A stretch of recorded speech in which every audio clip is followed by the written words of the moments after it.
Tiga. Puji Tuhan, selamat malam. Kembali lagi kita bergabung di ibadah Zoom kami. Sebelum kita memulai, mari kita sama-sama berdoa. Pujian syukur kami naikkan kepadamu Tuhan Yesus yang baik. Kami bersyukur dan bersyukur Tuhan untuk anugerah-Mu, untuk berkat-berkat yang Kau beri buat kami. Kasih-Mu, cinta-Mu yang tiada batasnya. Engkau berikan buat kami untuk kami boleh terus menikmati Tuhan. Terima kasih Tuhan, kalau kami boleh menjadi umat pilihan-Mu. Oh Tuhan Yesus, Kau memanggil kami untuk kami boleh bekerja bersama-Mu Tuhan Yesus. Kami tahu itu semua karena cinta-Mu tiada batasnya buat kehidupan kami. Kami bersyukur dan bersyukur Tuhan. Ampuni segala salah dosa kami Tuhan, dari setiap perkataan, pikiran, perbuatan kami. Biar kami boleh meresponi jaminan pengampunan yang Kau beri dengan Engkau memberi karya salib-Mu kepada kami Tuhan. Terima kasih Tuhan, terpuji-pujilah Engkau Tuhan. Kami terus rindu boleh hidup dalam perkenan-Mu Tuhan Yesus. Terima kasih Tuhan, kembali saat malam hari ini kami bersahati, kami memohon, meminta kepadamu Tuhan. Pimpin ibadah kami dari awal pertengahan hingga akhirnya Tuhan. Berikan kami semua roh dengar-dengaran, pengertian, hikmat daripadamu. Hingga apa yang kami dengar, kami baca, kami boleh mengerti Tuhan. Terlebih kami boleh hidupi dalam kehidupan kami Tuhan Yesus. Hingga kami boleh terus berdampak dimanapun kami berada Tuhan Yesus. Kami sungguh percaya Tuhan, kami sungguh sangat butuh Tuhan perlengkapan senjata daripadamu Tuhan Yesus. Untuk kami Tuhan boleh berperang Tuhan Yesus secara rohani Tuhan. Oh Tuhan Yesus, tolong kami Tuhan. Kami sungguh percaya Tuhan, Engkau persiapkan hamba-Mu dengan urapan daripadamu, hikmat-Mu. Tuhan Yesus terus menyertai hamba-Mu Tuhan. Biar apa yang hamba-Mu perkatakan itu semua daripadamu. Engkau berkati teman-teman kami yang saat ini bergabung, baik nanti Tuhan Yesus saja yang memberkati hingga kami semua boleh terus fokus Tuhan dalam mendengar firman-Mu. Segala puji, segala hormat kami naikkan kepadamu dan kami perahlaskan doa kami hanya dalam nama Tuhan Yesus Kristus. Haleluya. Amin. Puji Tuhan. Saya akan bacakan di Efesus 6 ayat 14 sampai 17. Jadi berdirilah tegap, berikat pinggangkan kebenaran dan berbaju jirakan keadilan. Kakimu berkasutkan kerelaan untuk memberitakan Injil damai sejahtera. Dalam segala keadaan, pergunakanlah perisai iman, sebab dengan perisai itu kamu akan dapat memadamkan semua panah api dari si jahat. Dan terimalah ketopong keselamatan dan pedang roh, yaitu firman Allah. Puji Tuhan. Puji Tuhan, kita masuk ke bagian terakhir dari pembahasan kita, kelengkapan senjata rohani. Kita malam hari ini akan melihat perisai iman, ketopong keselamatan, pedang roh.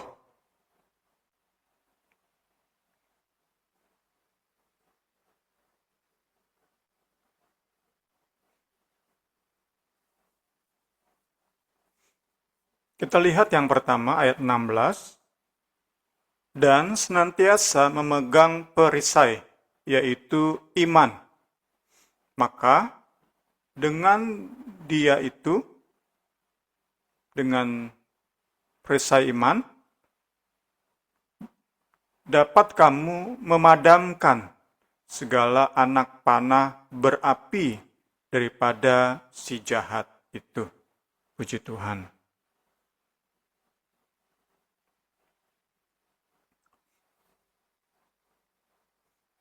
Selain kelengkapan yang dikenakan di badan, setiap prajurit juga mengambil dan memegang perisai dalam setiap peperangan yang mereka hadapi. Jadi selain mengenakan ikat pinggang, baju zirah, sepatu atau sandal perang, helmet, ketopong sebagai perlindungan, dari setiap serangan musuh untuk melukai hidup kita, untuk menghilangkan nyawa kita. Selain apa yang kita kenakan, seorang prajurit juga membawa perisai untuk perlindungan secara menyeluruh.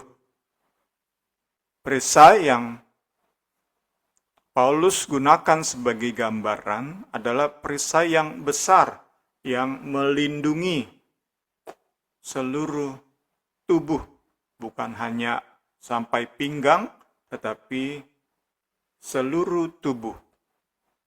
Itu yang Paulus gunakan sebagai gambaran atau ilustrasi. Sementara itu, di dalam Perjanjian Lama, perisai digunakan sebagai gambaran dari perlindungan Allah, God's protection. Perlindungan Allah bagi umatnya, bagi umat kepunyaannya. Kita lihat Mazmur pasal 5 ayat 12. Tetapi semua orang yang berlindung padamu akan bersukacita. Mereka akan bersorak-sorai selama-lamanya karena engkau menaungi mereka. Dan karena engkau akan bersukaria orang-orang yang mengasihi namamu. Satu lagi, Mazmur 28 ayat 7. Tuhan adalah kekuatanku dan perisaiku. Kepadanya hatiku percaya. Aku tertolong. Sebab itu beria-ria hatiku. Dan dengan nyanyianku aku bersyukur kepadanya. Ini dalam konteks Perjanjian Lama. Tentu Paulus saat menulis surat Efesus terinspirasi dari Perjanjian Lama yang sungguh ia kuasai. Perisai tersebut adalah iman. Tentu di dalam konteks surat Efesus, iman di sini adalah iman kepada Yesus Kristus. Iman kepada Yesus Kristus berfungsi sebagai perisai bagi kehidupan kita, bagi kerohanian kita. Puji Tuhan. Tentang iman itu sendiri, di dalam surat Efesus banyak kali dibahas. Kita lihat beberapa. Di pasal 1, di dalam Dia kamu juga, karena kamu telah mendengar firman kebenaran, yaitu Injil keselamatanmu. Di dalam Dia kamu juga, ketika kamu percaya, beriman, dimeteraikan dengan Roh Kudus yang dijanjikannya itu. Perisai kepercayaan, perisai iman kepada Kristus.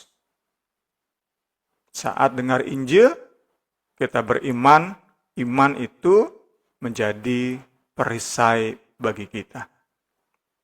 Pasal 2, sebab karena kasih karunia kamu diselamatkan oleh iman. Itu bukan hasil usahamu, tetapi pemberian Allah.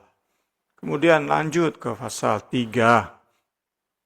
Di dalam Dia, kita beroleh keberanian dan jalan masuk kepada Allah dengan penuh kepercayaan oleh iman kita kepadanya. Iman kita kepada Yesus Kristus. Pasal 4, dengan demikian kita semua menjadi satu oleh iman yang sama dan pengertian yang sama mengenai anak Allah, Yesus Kristus. Dan kita menjadi orang-orang yang dewasa, yang makin lama makin bertambah sempurna seperti Kristus. Jadi, kita diyakinkan oleh ayat ini, iman kita pengertian kita perlu sepakat mengenai Yesus Kristus. Karena kita dapati, khususnya dalam 2 minggu ini, ada lagi muncul pengajaran tentang Unitarianisme, di mana Yesus dipandang bukan sebagai Allah. Yesus dipandang sebagai ciptaan. Kita perlu iman dan pengertian yang sama mengenai Yesus Kristus. Kita nggak bisa dalam hal-hal yang mendasar doktrin-doktrin utama kekristenan, kemudian kita berbeda-beda. Kita nggak bisa tentang cara baptisan, kapan dibaptis, masih anak-anak atau sudah dewasa, itu masih bisa kita berbeda. Tetapi saat bedanya sudah pengertian dan iman mengenai Yesus Kristus, apakah dia sepenuhnya Allah atau setengah Allah, nah itu sudah membedakan Kristen atau enggak. Maka sejak abad 4, abad 3, setelah muncul pengajaran tentang Yesus dijadikan Allah oleh Bapa, sejak itu terus ada kerinduan bapak-bapak gereja untuk menolak doktrin tersebut masuk ke dalam gereja. Terus berusaha, sampai detik ini terus ada usaha. Karena pengajaran sesat tersebut muncul lagi. Puji Tuhan. Jadi, iman pun kita bicara tentang iman yang benar, bukan sekadar iman yang akan menjadi perisai melindungi kita. Kalau iman yang salah, ya tentu bukan perisai yang ampuh, yang mampu lindungi kita. Kita belajar sama-sama, puji Tuhan. Karena itulah perlu kita belajar punya pengertian yang benar, punya iman yang benar mengenai anak Allah. Pasal 6. Saudara sekalian yang saya kasihi dalam Kristus, semoga Allah mengaruniakan damai dan kasih kepada saudara dengan iman dari Allah Bapa dan Tuhan Yesus Kristus. Diingatkan kembali bahwa iman pun anugerah. Puji Tuhan. Puji Tuhan. Kita bersyukur kita menjadi orang yang mau merendahkan diri di hadapan Allah. Tidak sedikit orang yang hikmatnya terbatas, tetapi nggak mau mengakui Yesus sebagai Tuhan. Tetapi kiranya setiap yang mendengar pesan ini, sepintar apapun kita, setinggi apapun skor IQ kita mau ngakui bahwa Yesus adalah Tuhan, sehingga kita beriman kepadanya, kita menyerahkan hidup kita kepadanya. Puji Tuhan. Kita lanjut. Sekali lagi kita masih tunjukkan bagaimana iman itu sudah berkali-kali dibahas oleh Rasul Paulus di surat Efesus. Itulah yang menjadi perisai bagi jemaat Efesus dan bagi setiap pembaca suratnya, bagi setiap orang percaya. Iman dalam konteks pembahasan kita secara khusus dilihat atau dipandang sebagai alat untuk menerima, memperoleh kekuatan ilahi. Alat untuk memperoleh kekuatan ilahi. Jadi di dalam kita mengambil dan memegang iman sebagai perisai, kita seperti gambaran atau ilustrasi pokok anggur, kita menyatu dengan Kristus. Sehingga kekuatan Allah yang tak terbatas itu menjadi bagian kita. Asal kita andalkan beriman kepada Kristus, kita pasti menang. Karena kekuatan kita sumbernya itu nggak terbatas. Nggak seperti baterai yang perlu di-charge. Tidak seperti baterai alkalin yang ada masa habisnya. Kekuatan dari Tuhan Yesus Kristus itu nggak terbatas. Selama kita terhubung dengan Dia, nggak terbatas. Yang penting kita punya relasi yang benar dengan Kristus yang benar seperti yang diajarkan oleh Alkitab, bukan versinya Unitarianisme seperti yang diajarkan oleh Pendeta Erastus Sabdono dan pengikut-pengikutnya. Kita belajar dan belajar kebenaran ini. Puji Tuhan. Dengan demikian dikatakan oleh Rasul Paulus, kita dimampukan memadamkan panah api. Inilah yang Paulus ingin sama-sama kita sadari. Iblis itu serangannya bagaikan panah berapi. Bukan hanya sekadar panah, tetapi panah yang disertai api. Itu menunjukkan bahaya yang dihadirkan oleh kuasa kegelapan. Bukan bisa kita anggap enteng untuk membuat kita takabur sehingga kita nggak mau dekat dengan Kristus. Pikiran kita kurang dan kurang dipenuhi oleh firman. Kita sadar banget diingatkan oleh firman Tuhan. Serangan iblis itu bagaikan panah berapi. Betapa berbahaya. Hanya dekat dengan Allah kita menang. Puji Tuhan. Kita bisa padamkan. Haleluya. Bukan hanya tangkal. Kalau hanya tangkal, tetapi nggak padam, kita akan terbakar. Itu gambaran dari betapa liciknya strategi kuasa kegelapan. Kita nggak akan mampu dengan kekuatan kita sendiri. Harus firman itu, haleluya, lebih dan lebih lagi mengisi memori-memori di otak kita. Nggak bisa kita isi dengan TikTok lebih banyak. Movies atau film series lebih banyak. Nggak mungkin, kita nggak mungkin kuat. Terlalu cerdas iblis. Bagi kita manusia. Terlalu berbahaya serangan iblis bagi kita manusia. Kita nggak akan mampu.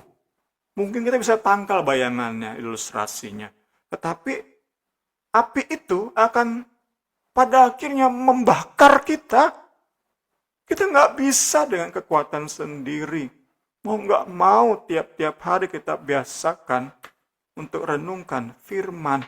Itu mau nggak mau. Allah Roh Kudus tolong kita. Puji Tuhan.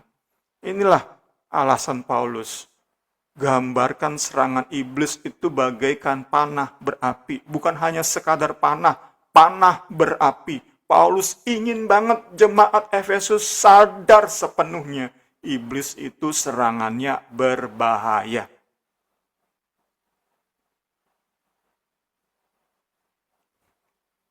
Ada beberapa macam. Terlain, iblis bisa menggoda kita untuk melakukan perbuatan-perbuatan yang tidak menunjukkan sifat-sifat ilahi. Kalau kalian marah, janganlah membiarkan kemarahan itu membuat kalian berdosa. Janganlah marah sepanjang hari, supaya iblis tidak mendapat kesempatan. Ini kan kalau kita tidak penuhi pikiran kita dengan kebenaran firman, iblis dapat kesempatan. Masalah yang datang membuat kita marah tidak terkontrol. Kita sudah pernah bahas tentang kebenaran ini saat kita berada di Fatsal 4. Bukan hanya dengan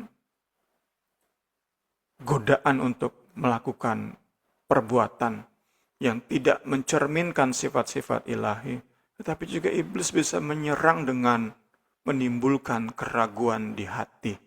Daud bisa juga iblis menyerang dengan panah berapi, keputusasaan, despair, bisa juga lewat persekusi, atau lewat yang sering kita bahas di PD Injil, lewat pengajaran sesat, false teaching. Ya, itu gambaran beragam berbahayanya serangan kuasa kegelapan yang Paulus gambarkan sebagai panah berapi.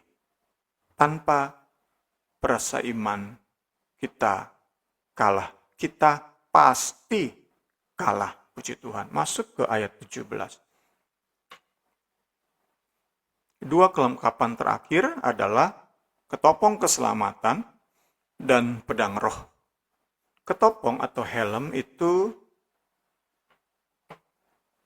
digunakan juga oleh para prajurit Romawi. Berfungsi melindungi kepala dari pukulan atau benturan saat perang terjadi. Dan kembali kita lihat, Paulus menggunakan perjanjian lama.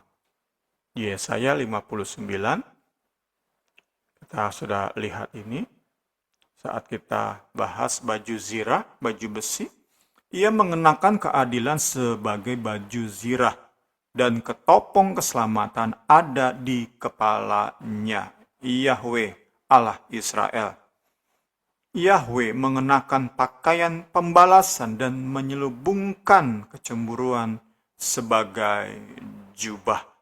Ya, inilah penghukuman ilahi dan digambarkan dalam konteks atau nubuat yang Yesaya terima. Kita lihat bagaimana Allah itu menjadi musuh bagi orang-orang yang menolak kedaulatannya, menolak kehendaknya. Dan digambarkan salah satunya Allah yang bertindak sebagai pahlawan perang itu mengenakan ketopong keselamatan.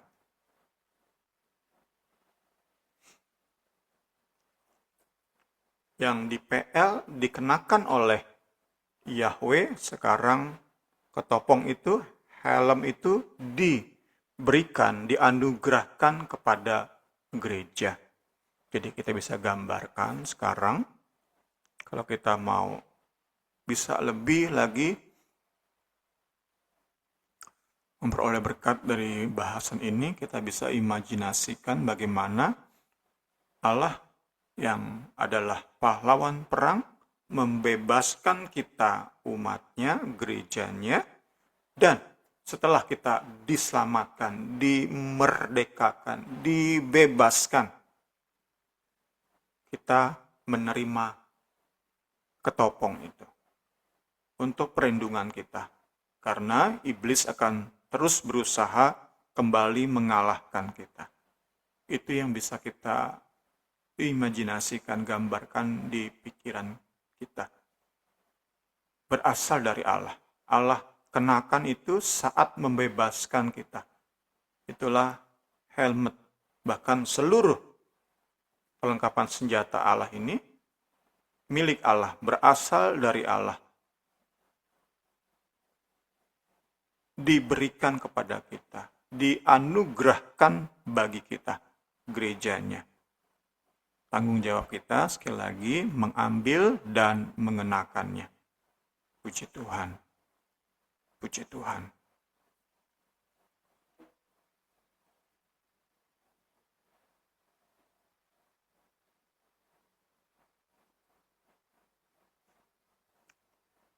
Kita bicara selanjutnya tentang keselamatan, ketopong keselamatan. Keselamatan itu bicara tentang apa yang Allah sudah selesaikan untuk orang-orang percaya. Efesus 2 ayat 5.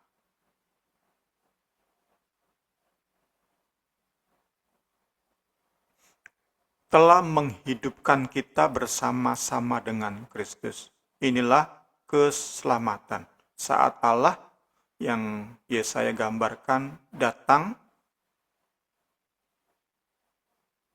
mengenakan baju sirah keadilan dan ketopong keselamatan, ia datang mengalahkan kuasa kegelapan, mengalahkan maut. Ia datang membebaskan kita. Jadi telah terjadi sesuatu yang telah terjadi. Ia telah menghidupkan kita bersama-sama dengan Kristus. Sebuah, sekali lagi, ini yang memang sulit kita resapi sebagai kenyataan dalam hidup sehari-hari, karena kita dapati dalam diri kita yang kita cukup yakin kita ini Kristen, kok masih kalah dengan dosa? Kok masih bisa timbul keraguan? Kok masih bisa iblis tuduh sehingga kita dikuasai rasa bersalah? Hal-hal seperti itu memang membuat kita banyak kali ragu. Masa iya Tuhan sudah selamatkan kita? Nah, itulah perlu ketopong keselamatan. Pikiran kita perlu baca, dan baca. Renungkan, dan renungkan Injil. Apa yang Yesus sudah selesaikan di Kalvari. Mau nggak mau, kalau kita hanya baca berita, tragedi, hanya dengar komedi, tonton, lawakan, kita nggak akan kuat hadapi serangan musuh. Terlalu ampuh serangan mereka, kuat serangan mereka, manjur. Kita nggak akan bertahan. Harus baca, dan baca. Renungkan, dan renungkan Injil. Bagaimana Yesus sudah selesaikan karyanya di Kalvari. Mau nggak mau itu kok. Mau nggak mau, kita nggak bisa bertahan. Kita makhluk yang tadi ya kembali saya ingatkan. Ragu muncul, rasa bersalah muncul lagi ya, karena kita masih bergumul dengan dosa. Iblis tuduh, ya rasa bersalah lagi. Pengen lagi kembali kepada dosa lama. Merasa udah kalah, ya udahlah, kembali aja ke dosa lama, hidup seperti yang dulu aja, lebih enak rasanya. Kalau sekarang berusaha, gagal, dituduh lagi, capek. Hanya saat kita mengenakan ketopong keselamatan, melihat apa yang Yesus sudah kerjakan, memikirkan lebih sering karya Kalvari yang sudah selesai itu, hanya itu andalan kita. Hanya itu. Saat iblis mulai serang dengan rasa bersalah, kita bisa kembali tangkal itu. Kita diserang iblis dengan keraguan. Katanya kamu umat kepunyaan Allah. Kok masalah ini nggak beres-beres? Katanya umat kesayangan Allah. Katanya Allah sudah selamatkan engkau. Katanya Allah di dalam Yesus sudah mati buat engkau. Kok sakitmu nggak beres-beres, sakit terus? Itu kan timbulkan keraguan di hati. Tanpa Injil yang terus kita renungan, kita ragu kok, udah pasti ragu kita. Dan kalau tidak segera dibenahi, keraguan kita bisa menjadi hal-hal yang lebih berbahaya. Bisa kita marah sama Tuhan. Kenakanlah ketopong keselamatan.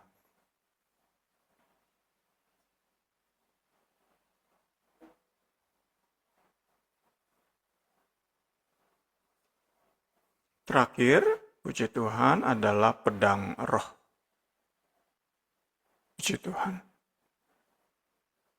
Kita setelah ini akan masuk kepada doa dan permohonan, dan setelah itu kita selesai. Paling banyak 2 kali lagi kita selesaikan surat Efesus dan kita akan melangkah ke katekismus. Puji Tuhan, Allah Roh Kudus menolong kita. Segala hormat, kemuliaan bagi Dia. Terakhir, pedang roh. Satu-satunya kelengkapan perang rohani yang bersifat ofensif. Digunakan untuk menyerang. Pedang tentu sekali lagi lebih berfungsi untuk menyerang, bukan bertahan. Yang lain kan bicara tentang perlindungan. Meski kalau kita coba imajinasikan dan kita lihat kemarin bahwa kasut atau sendal atau sepatu perang itu bicara tentang kerelaan memberitakan Injil, itu nyambungnya. Pedang dan kasut itu tentang kita melangkah maju ke area musuh. Walaupun kemarin di khotbah hari Minggu diingatkan tentang siap sedia, defensif, ofensif itu hal yang terkait erat, bukan untuk dipisahkan secara mandiri, enggak. Tetapi seperti halnya buah roh, itu keutuhan. Demikianlah tentang kesiapsediaan kita, terlindungnya kita, dan menyerangnya kita, itu satu kesatuan. Puji Tuhan. Meskipun sekali lagi, kalau saya mau hubungkan pedang roh sama kasut kerelaan memberitakan Injil itu sepaket. Sedangkan ikat pinggang itu bicara kesiapsediaan yang lain. Dimulai dari baju zirah, baju besi, perisai, ketopong. 3 ini bicara tentang defensif, perlindungan. Puji Tuhan. Pedang yang Paulus gunakan sebagai ilustrasi di sini adalah pedang dengan pegangan pendek yang cocok buat perang yang intens, jarak dekat. Ya tentu saat ingin mengalahkan kuasa kegelapan kita perlu maju melangkah untuk sampai ke area kuasa kegelapan, dan kita gunakan pedang roh dalam hal ini. Roh Kudus, puji Tuhan, yang membuat pedang kita dapat mengalahkan musuh. Roh Kudus yang membuat pedang ini, yang Paulus gunakan sebagai ilustrasi, pedang ini hanya bisa menjadi pedang atau senjata yang ampuh hanya jika disertai oleh Roh Kudus. Roh Kudus yang membuat pedang rohani ini menjadi pedang rohani yang ampuh. Sekali lagi, hanya Roh Kudus yang mampu membuat pedang rohani menjadi ampuh. Haleluya. Haleluya. Bukan seperti pedang tumpul yang hanya bisa membuat musuh memar, musuh benjol, iblis benjol. Bukan, tetapi tentang pedang yang ampuh. Roh Kudus yang memampukan, puji Tuhan. Dan kita tahu bersama pedang itu adalah perkataan Allah, firman Allah. Roh Kudus yang membuat perkataan Allah menjadi sesuatu yang tajam, ampuh, berkuasa, powerful, mengalahkan musuh, mengalahkan kuasa kegelapan. Sekali lagi, hanya Roh Kudus yang membuat firman Allah, Alkitab, ayat-ayat yang kita kutip, ayat-ayat yang kita share, bagikan, itu menjadi kata-kata yang ampuh. Haleluya, puji Tuhan. Firman di sini menggunakan kata rema dalam bahasa Yunaninya, bukan logos. Jadi ada dua yang kita tahu bersama, tentu dalam keterbatasan saya, kita belajar lewat buku ini hanya ada dua.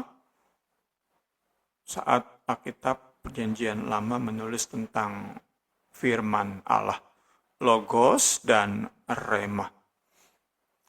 Kaum reform itu lebih, saya perhatikan, menganggap lebih tinggi logos. Kaum pankar cenderung menganggap rema yang lebih tinggi, karena rema itu firman yang sudah mendarat, sudah menjadi bagian kita. Tapi kalau kita lihat buku ini, sesungguhnya ya, kalau menurut saya sejauh ini, menurut keyakinan saya, logos dan rema saling menggantikan. Sekali lagi, rema dan logos itu sepadan, saling menggantikan. Itu menurut pemahaman saya sejauh ini. Kita kurang tepat lah menganggap salah satu lebih tinggi, kemudian merendahkan yang satu. Tadi sekali lagi, kalau kaum reform menganggap rema itu rendah, logos tinggi. Kaum Pantekosta karismatik menganggap rema yang tinggi, logos itu enggak. Tapi sekali lagi, menurut keyakinan saya, sejauh ini dua-dua sama, saling menggantikan. Puji Tuhan. Jadi perlu kita sekali-sekali doa, biarlah firman-Mu menjadi logos bagi kami. Jangan rema terus. Kan kita berarti menganggap rema lebih tinggi dari logos. Harusnya kan sepadan. Kita sama-sama belajar tentang hal-hal semacam ini. The two terms are often interchangeable, saling menggantikan. Puji Tuhan. Tetapi rema lebih sering digunakan untuk memberi penekanan tentang firman yang dibicarakan, firman yang diproklamirkan. Itu, puji Tuhan. Kiranya kita bisa mengerti sama-sama. Kita lihat dua ayat yang membedakan. Yang paling terkenal tentu Yohanes 1:14. Kitab atau Injil Yohanes 1.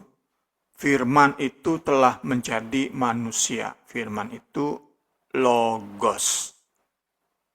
Di Yohanes 1. Sedangkan di Efesus 5, supaya kita disucikan dan menjadi miliknya yang istimewa. Kita juga disucikan melalui firman Allah yang sudah Yesus ajarkan. Firman itu, rema itu bagaikan air murni yang membersihkan kita. Jadi sekali lagi tampaknya, saya percaya ini tafsiran yang cukup aman. Tampaknya bagi Paulus, rema dan logos itu sebanding. Itu saling menggantikan. Menunjuk pada firman Allah. Segala hormat kemuliaan bagi Kristus. Masuk ke bagian-bagian terakhir di malam hari ini.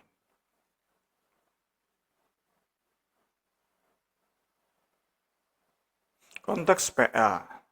Konteks perjanjian lama. Yesaya 11 ayat 4.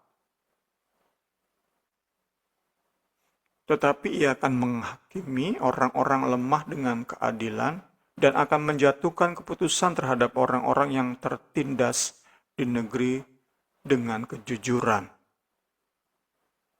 Ia akan menghajar bumi dengan perkataannya. Ini muncul perkataannya, firmannya, seperti dengan tongkat. Bukan pedang di sini. Ia menggunakan tongkat. Dan dengan nafas mulutnya ia akan membunuh orang fasik. Dan akan terjadi di akhir zaman kemenangan puncak. Puji Tuhan. Dari mulutnya keluarlah sebilah pedang tajam yang akan memukul segala bangsa.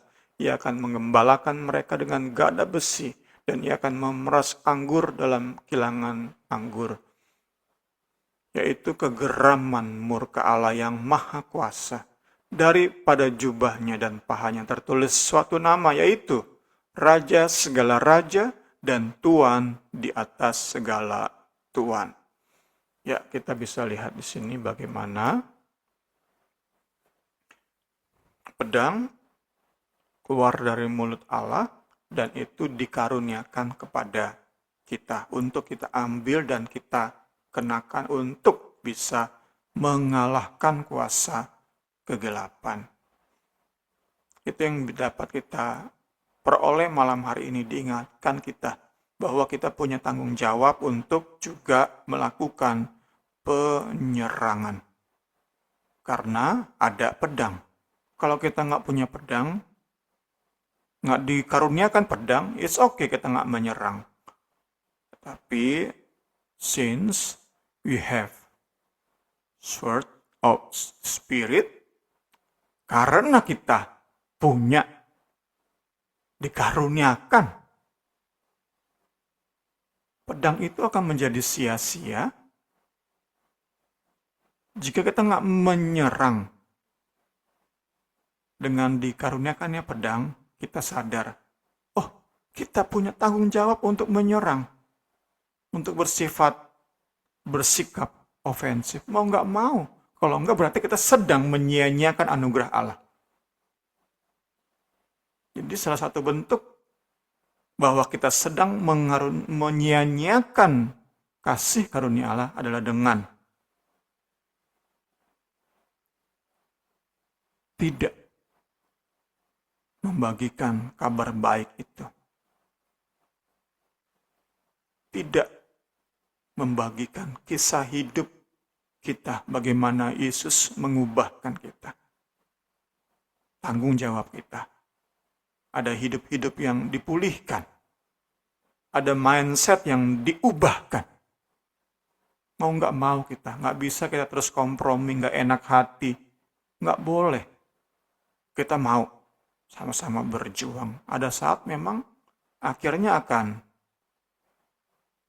membuat hubungan dengan seseorang kurang baik. Ya itu memang resiko. Karena kita nggak mau menyia-nyiakan kasih karunia Allah yang hadir dalam bentuk pedang roh. Puji Tuhan. Hadirnya pedang, dikaruniakannya pedang kepada kita. Mewajibkan kita melakukan penyerangan. Puji Tuhan. Kita lihat ayat terakhir di malam hari ini.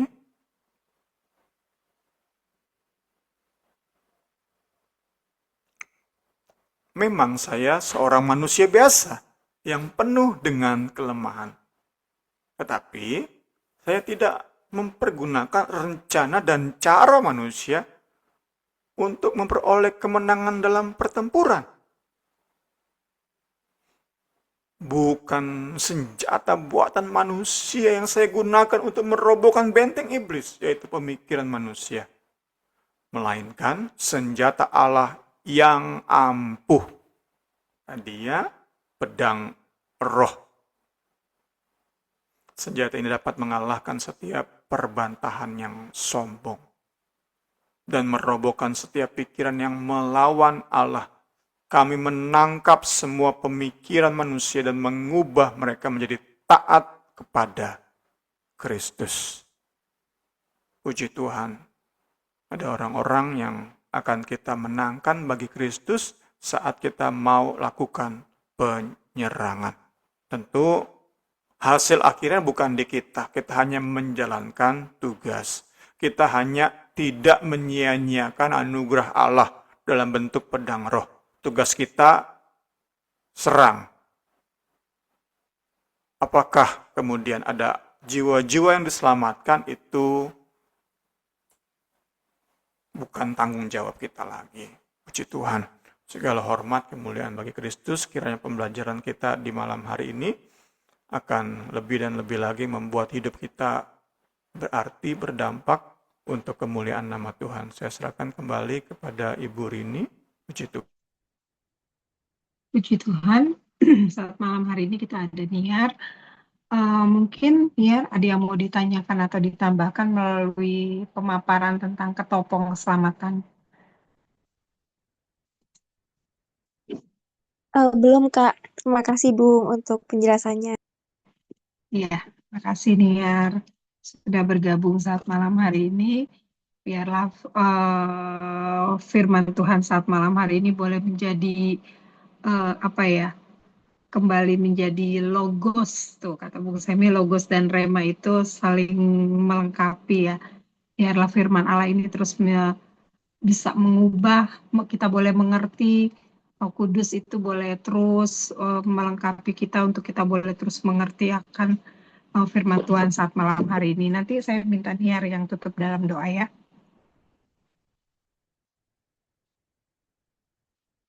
Iya, Kak. Baik, mari kita berdoa. Bapa dalam surga, kami berterima kasih untuk pengajaran yang telah kami dapatkan pada hari ini ya Bapa. Terima kasih untuk mengingatkan kami ya Tuhan Yesus untuk terus mengenakan ketopong keselamatan ya Tuhan Yesus yang telah Engkau anugerahkan kepada kami ya Bapa. Tuhan mampukan kami untuk menggunakan senjata perlengkapan Allah ya Tuhan dengan tepat dan dengan benar ya Bapa, sehingga melalui kuasa Roh Kudus-Mu ya Bapa, kami boleh Tuhan melakukan pelayanan kami, tugas-tugas kami ya Tuhan Yesus. Kami boleh memberitakan kebenaran tentang Engkau ya Bapa, dan kami boleh Tuhan Yesus membawa buah-buah ya Tuhan Yesus. Tuhan, percaya pergumulan kami, Tuhan Yesus, peperangan kami Tuhan, sangatlah luar biasa ya Bapa, tapi Tuhan Yesus, Engkau saja yang berjanji ya Bapa, bahwa Engkau terus menemani ya Tuhan Yesus, dan Engkau yang terus memperlengkapi kami ya Bapa dengan apa yang kami butuhkan Tuhan Yesus untuk bisa berjalan ya Tuhan, untuk bisa terus Tuhan Yesus melalui segala tantangan, segala peperangan rohani ya Tuhan Yesus, yang telah ya Tuhan Yesus kami dapati ya Bapa. Terima kasih ya Tuhan, terima kasih. Tuhan terus memberkati Bung Semi ya Tuhan Yesus. Tuhan yang tolong agar segala apa yang menjadi kehendak-Mu ya Bapa. Tuhan saja yang terus berikan ke Bung Semi Tuhan segala hikmat, segala pengetahuan ya Tuhan Yesus, sehingga dengan pengetahuan ya Tuhan Yesus, hikmat yang daripada-Mu Tuhan, boleh memberkati setiap anak-anak-Mu ya Tuhan Yesus, memperlengkapi kami, menguatkan kami ya Bapa, dalam kami berjalan ya Tuhan dengan iman kami Tuhan Yesus. Terima kasih ya Tuhan, terima kasih memberkati Kak Rini dan keluarganya juga ya Bapa. Terima kasih Tuhan Yesus. Kami percaya Engkau ya saja membawa jemaat-Mu ya Tuhan untuk melihat ya Tuhan Yesus Bible study pada malam hari ini ya Tuhan Yesus. Kami bersyukur Tuhan dan kami tutup pembelajaran pada malam hari ini hanya dalam nama Tuhan Yesus Kristus. Haleluya. Amin.